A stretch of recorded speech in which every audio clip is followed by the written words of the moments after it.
Hey everybody, this is Uncle Pookie, and welcome to Uncle Pookie's Barbecue again. We're working on another video with my lovely wife Dee Dee, teaching her how to cook ribs on the smoker. And I had another rack of each, baby backs and St. Louis spares. I thought, well, you know, I've heard people talk about the differences, and I've cooked both of them, but I haven't cooked one next to the other from start to finish and to taste the final product and see what if there really was that much of a difference. So I thought, well, hey, we're doing a video, we might as well do another one here. Initially, the difference in the baby back and the spares, the baby back comes from the top near the spinal column. Most of y'all probably already know that, but I'll kind of show you the differences here. The baby backs, or they call them loin backs because you get your loin, pork loin, from that same area, are very, very curved ribs. I don't know if you can really see in this video, but I mean, this is almost horseshoe shaped toward one end of the ribs. And then as they get down to the other end, they get a little bigger. They straighten out, but they also kind of curve to the side a little bit. The baby backs, especially in the Memphis area, they're really good. Everybody likes the baby backs, but they are curved bone. Whereas the St. Louis spare comes from the whole rack of spares. I don't know if you've been to the meat department of your local grocery store and seen the big package of spare ribs, and it includes the St. Louis section, the rib tips, everything, and everything from the baby backs on down to the end of the rib cage. The St. Louis spares, normally it's a little thicker cut of meat, not always, but most of the time, and you do see on the back the bones are a little bit straighter. Most of the time they go more parallel all the way down, and you don't have that big curve. You have a slight curve, but for the most part, when you lay a St. Louis rack St. Louis spares down, they lay flat. And that's why some of the competition teams really like using St. Louis spares, because they do make for a little better presentation that when you're cutting single or double bones out versus these curved bones in the baby backs. But we'll see about the flavor in a little bit. Again, I got these ribs from Butcher Brad Pure at the Butcher's Block in South Haven. The baby backs came in a package where they have already been membraned, I guess you could say. The membrane has been pulled off. So I'm just going to take some of these little scrap pieces. I like to trim my product on the front end so I don't have to worry about it on the back end when I'm presenting it, or when I'm cutting it up for presentation, or I'm just presenting it to family and friends when we're cooking out. I'd rather do a little bit of work on the front end than so much work on the back end. And most of the time the ribs I get from Brad, they are perfectly trimmed. Everything's great. There's very, very little extra trimming that I have to do, just like with that. 3 little tiny pieces of fat and scrap meat. And these St. Louis spares look great as well. Now there is a little bit of a thicker section down here. There's nothing wrong with that. I mean, that's just great meat right there. But at the same time, if I cut that down a little bit, it's going to make for an even cooking time. I'm not going to have these ribs down here done and these still a little fatty and a little bit undone. So I'm going to go ahead and do a little trimming on this end. Cut some of this extra fat off, and cut some of this extra little bulk of meat. Not necessarily going to throw that away. I mean, that's good meat. You can throw that on the side and have your little tester before everyone else gets to eat. But I do like to get down to just bare meat if I can. As far as on these ribs, if you get this fat and this little bit of silver skin off, then that's just better product for the seasoning to stick to and to sit on before you get done. So I'm going to try here, get under this silver skin. I don't want to cut into the meat, but a good sharp fillet knife will get up under this meat without get under the skin and the silver skin without wasting the meat. And that's exactly what we're going to do right here. Get that skin off, get that out of the way. I know I'm breaking the #1 rule: don't ever cut towards yourself. But for filming purposes, we're going to break the law a little bit and get this cut down just a little bit. And That is fat straight on the meat. I don't know that I'm going to get much more of that cut off without getting down into the meat too much. I'm going to try here and see. Yeah, I'm getting into the bone there, so I'm just going to cut that little slab of it off. Now, of course, this loose fat is going to cook off. It's going to create moisture when we wrap them up, but anything, again, I can cut off early. Saves me a little time on the back end. Now, these ribs, these are Allegiant ribs. They're a Duroc rib, and I do believe that membrane is still there on that rack. So I'm going to peel that off. Now, I just like to take a paper towel, and I'll start pinching a little bit and see if I can get to that membrane piece, which I have. And then once you get it loosened, you can just slip your fingers underneath that membrane and start separating it from the bone. And normally, once you've done that, it is easy as that. You're pulling the membrane, there's a little layer of fat underneath there, but that just came off clean with one little piece. No real work there to do. Same thing, I'm just going to trim the scraps off of that one. A little bit of membrane left there, and we are good to go. So I'm going to have both of these flipped upside down. I'll take one glove off from my seasoning hand here. Again, we're going to go with really simple flavors today. I do enough barbecue contests and cooking for friends and family that the barbecue flavors I normally use are good, but it's everyday stuff. So I'm going to go with this simple salt and pepper love. It is salt, pepper, garlic, and onion. Very simple flavors. Some people do call it Texas style, where they're just going with the simple salt, pepper flavorings. And that's exactly what we're going to do here. I'm just going to pat it on there so that when I flip it over, more of it's going to stick than flip. And try to keep my paper down so mine and Dee Dee's OCD don't flare. Stick that over here real quick. Do the same with these. Flip them over real quick. Give us another pretty heavy coat. Now, I mean, I wouldn't normally season with this much salt and pepper, but it is going to draw moisture from the meat and pull the flavors down into it. And being as this is the only flavor I'm going to put on here, I'm not putting any paprika or sugar or any other typical barbecue seasoning. I'm going to go a little heavy on this. And also, too, when I wrap, I am going to go ahead and season that little piece, too. I'll have this little sample, pork samplings. When I wrap, I do wrap with aluminum foil about halfway through the cook. I'm going to put some butter in just to make sure there is moisture, and the butter does add a little bit of richness to the flavors, to the meat.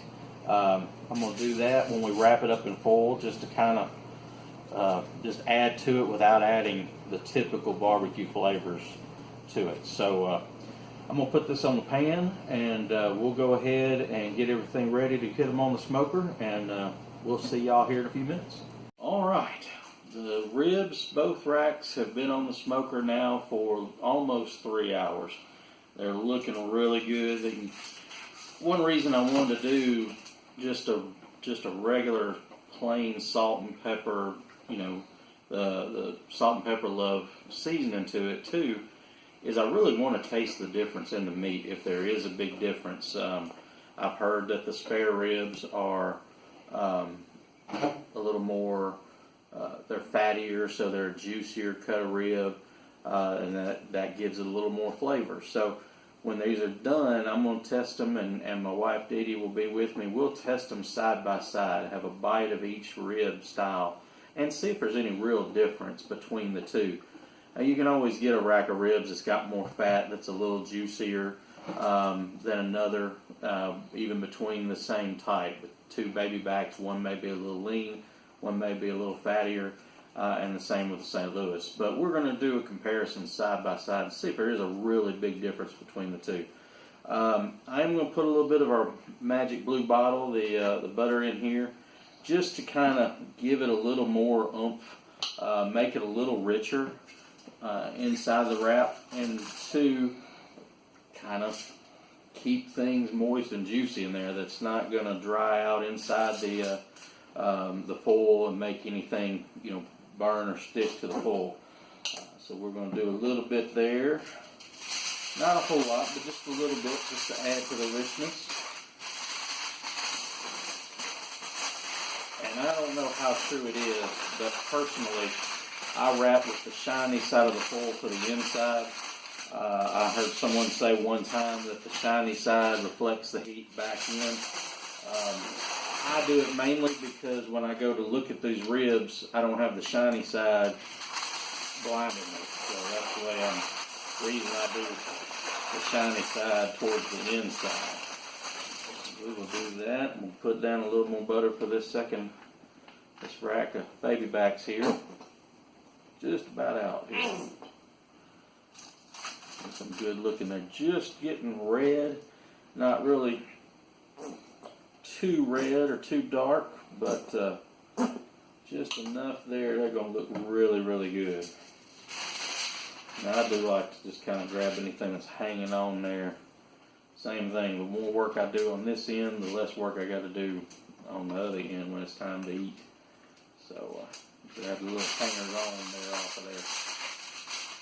And this first layer is what's protecting, keeping everything inside. So I'm a little bit gentle trying to not break the seal. But sometimes we can't help it. Sometimes these bones just poke right on through that foil. So that's what this second layer is for. Trying to help insulate everything, but also if there is any puncture in the first wrap, this second wrap is looser. And it's going to hold everything. So I'm going to put these back on the smoker for about 2 hours. We're going to check them in an hour and a half and just see what the pullback is from the meat to the end of the bone and see how everything's cooking, and we'll get right back with you. All right, we are back with the final product. I don't know if the camera's really going to show this, but both ribs have excellent color. Cherry wood that we're using just really kind of makes this meat pop. I'm going to move them over here to the cutting board. Take one rack at a time and cut a great bone pullback here. And I'm just going to go straight down the line, cut off a couple of pieces. These are the baby backs. Clean cuts. They're just this side of falling apart, which is perfect. I don't know, the camera's not going to see that. You can see there, that's the pink smoke ring. I mean, it's still got a lot of juice in it. It is fantastic. We'll leave those 2 pieces there for us to try. Got there for a minute. Get to this big old slab of St. Louis cut ribs. Same way, the bones just started pulling back. And the dog's going to be done. Sorry about the dog. She hears the dogs next door. Of course, these are much thicker, meatier ribs. But, I mean, still the same thing, just falling apart, obviously. But still a good smoke ring, a lot of moisture in there. But it is a thicker rib, so that's where I'm going to be interested to see how they compare to the baby backs, which are very good, thick, meaty ribs as well. Let's start with the baby backs and see. We know we like both, but we want to just do a one bite comparison, one into the other, and see where we're at.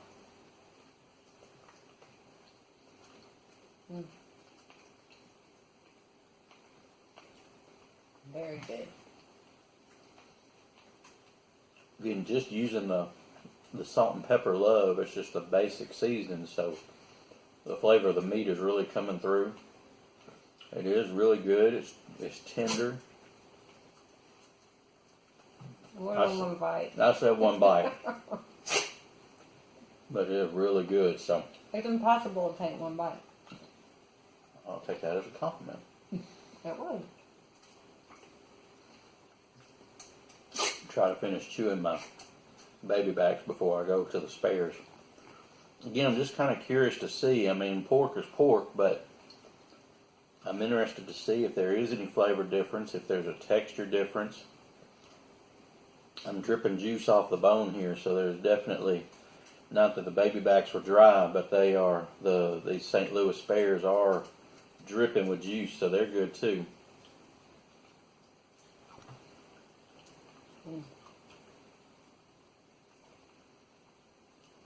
They're definitely juicy, and it's a tiny bit fattier, but they have a really good flavor.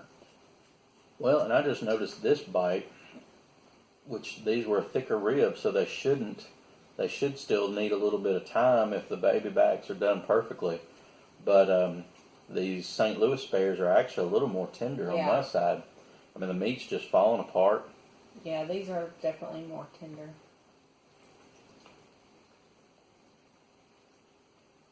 Both excellent, but I think this is my favorite. Like that a little better? Normally I like the baby backs better, but this time the spares win. Yeah, I mean, cooking the same timeline, I really would have thought these spares would have been a little bit, not tough, but a little tougher than the baby back, since they're a little thinner rib. But I mean, the juiciness is there. The fat has all rendered out, which I thought there'd still be a little fat left in it, cooking the exact same timeline. But I mean, it's just not falling off the bone, but it's coming clean off the bone. So I'm with you. I have to go with the. I think flavor-wise, there is no difference. Right. It's just the spare ribs more tender. A little more tender and a little juicier. So, and if we may have pulled the baby backs off a little bit earlier, maybe they wouldn't. Again, they weren't dry. They just weren't as juicy as these. I mean, I was just sitting here dripping juice. Do you want to give them your timeline again? How long? Yeah, we smoked them open on the smoker with no wrap, just the seasoning the meat for a little over 2.5 hours. Wrapped them up. We did put the butter, the Magic Blue Bottle butter, in the wrap with them, and we put the same amount on both ribs. So I don't think that had anything to do with it. It was just a matter of there was more fat in the spare ribs. We cooked them wrapped for 2 hours, and then I took them out of the foil and just let them sit in the smoke and kind of dry back out. Of course, they were meat side down in their own juices and the butter. So I just wanted that outside crust to kind of firm up just a little bit. But they were phenomenal. 2 hours in the wrap, and then about 10 minutes open. Back, like I said, to firm up a little bit. Got a great, you can really see that smoke ring now, that it just absorbs so much smoke. And they're not extra smoky flavor. You can taste the smoke in them, but it's just the pork is shining through right now without all the extra barbecue seasonings we normally put on there. So anyway, if you'd like to check out the seasoning that we use, just go to the website, and it's really good. Yep, www.unclepookiebarbecue.com, and we'll have the videos posted. We'll have little updates and whatnot. Subscribe to the website so that any new information will be sent to you. And subscribe to the YouTube page and give us a thumbs up. That's what they say. But thank you for watching, and look forward to the next one.